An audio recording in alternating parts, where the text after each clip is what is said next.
শাওমির competitor Realme এবার তাদের Realme x নিয়ে আসছে আগামী 14ই মে এবং এই ফোনটি অফিসিয়ালি লঞ্চ করার আগে এই ফোন সম্পর্কে সব ধরনের তথ্য আমি কালেক্ট করে ফেলেছি এবং আজকের ভিডিওতে ফুললি বলবো রিয়েলমি এক্স সম্পর্কে। So hey guys, Shanto here. রিয়েলমির যে এক্স ডিভাইসটি থাকবে সেটা একটা লাইটার ভেরিয়েন্টে আসবে এবং আরেকটি ভেরিয়েন্ট আসবে প্রো ভেরিয়েন্ট।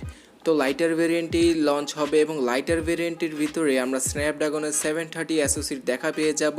প্লাস এই ফোনের প্রাইস সম্পর্কেও আমি যখন আলোচনা করব তখন আপনি ভাবতেই পারবেন না যে স্ন্যাপড্রাগনের 730 অ্যাসোসিয়েট আমরা এই প্রাইসে দেখতে পাবো।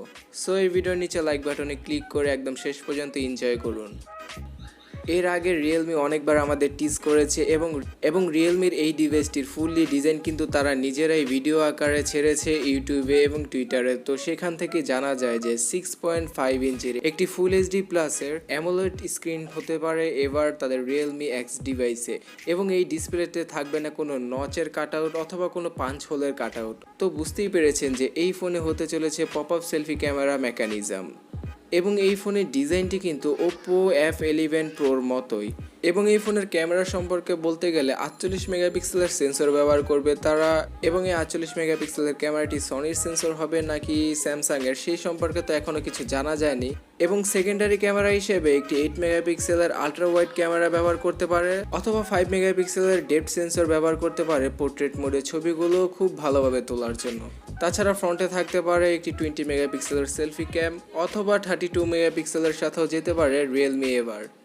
আর ফোনের ব্যাটারি সম্পর্কে বলতে গেলে এই ফোনটিকে পাওয়ার ব্যাকআপ দিবে 3650 mAh এর ব্যাটারি, যদিও এই ব্যাটারিটি অনেকটা কম মনে হচ্ছে আপনাদের কাছে।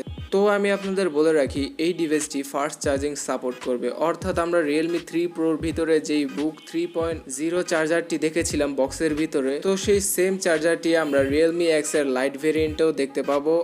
আর রিয়েলমি এক্স এর এই লাইটার ভেরিয়েন্টের নাম কিন্তু এখনও ঠিক হয়নি, হয়তো এটা রিয়েলমি এক্স ইউট এডিশন আসবে অথবা রিয়েলমি এক্স লাইট নামেই আসতে পারে।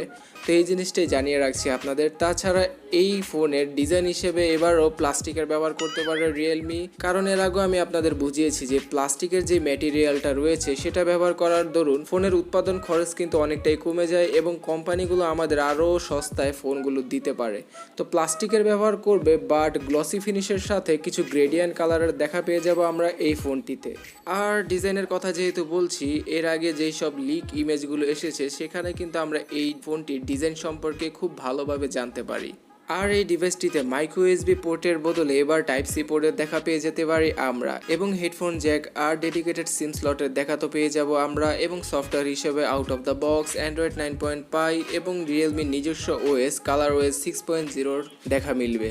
তো রিয়েলমি এক্সেল লাইটার ভেরিয়েন্টটি সম্পর্কে অনেক আলোচনা করলাম, এবার আসা যাক এর প্রাইজিংয়ে, কারণ প্রাইসটাই এই ফোনটিকে কিলার হিসেবে বিবেচিত করবে। এই ফোনটির ইন্ডিয়ার প্রাইস যদি আমি বলি তাহলে 664 জন্য 17,000 রুপি গুনতে হতে পারে ইন্ডিয়ান কনজিউমারদের এবং বাংলাদেশে এই ফোনটি আনঅফিসিয়ালি 22 থেকে 24,000 টাকার ভিতরেই পাওয়া যাবে। তাছাড়া 664, 6128 এবং 8128 এই তিনটি ভেরিয়েন্টে লঞ্চ হতে পারে এই ফোনের লাইটার ভেরিয়েন্টগুলো। তাছাড়া আরও একটি গুঞ্জন উঠেছে যে আন্ডার ডিসপ্লে ফিঙ্গারপ্রিন্ট স্ক্যানারের দেখা পেয়ে যেতে পারি আমরা এই ডিভাইসটিতে। তবে আমি এক্সপেক্ট করছি যে রিয়েলমি এক্সের যে প্রো ভেরিয়েন্টটি থাকবে সেখানে আমরা আন্ডার ডিসপ্লে ফিঙ্গারপ্রিন্টের দেখা পেতে পারি। আর রিয়েলমি এক্সের লাইটার ভেরিয়েন্টটি Xiaomi Mi A3 এর সাথে বাজারে কমপ্লিট করবে, যদিও কিনা Xiaomi Mi A3 বাজারে আসতে আরও বেশ কিছুদিন সময় রয়েছে এবং আগামী 15ই মে চায়নাতে রিয়েলমি এক্স লঞ্চ হওয়ার পরেই আমি আপনাদের ভিডিও বানিয়ে জানিয়ে দিব এই ফোনের সম্পূর্ণ ডিটেলস সম্পর্কে এবং এই ফোনের প্রাইসটা চায়নায় কত রাখা হয়েছে। তাছাড়া বাংলাদেশেই বা এই ফোনটি কবে পাওয়া যেতে পারে এবং বাংলাদেশে এই ফোনের প্রাইস কত হতে পারে। তো সেই ভিডিওটি মিস না করতে চাইলে নিচে লাল কালারের সাবস্ক্রাইব বাটনটিতে ক্লিক করে ফেলুন এবং অবশ্যই নোটিফিকেশন আইকনটিতে ক্লিক করতে ভুলবেন না যদি আপনি না করে থাকেন। তো এই পর্যন্ত দেখার জন্য আপনাদের অনেক অনেক ধন্যবাদ। দেখা হচ্ছে পরবর্তী ভিডিওতে। টাটা।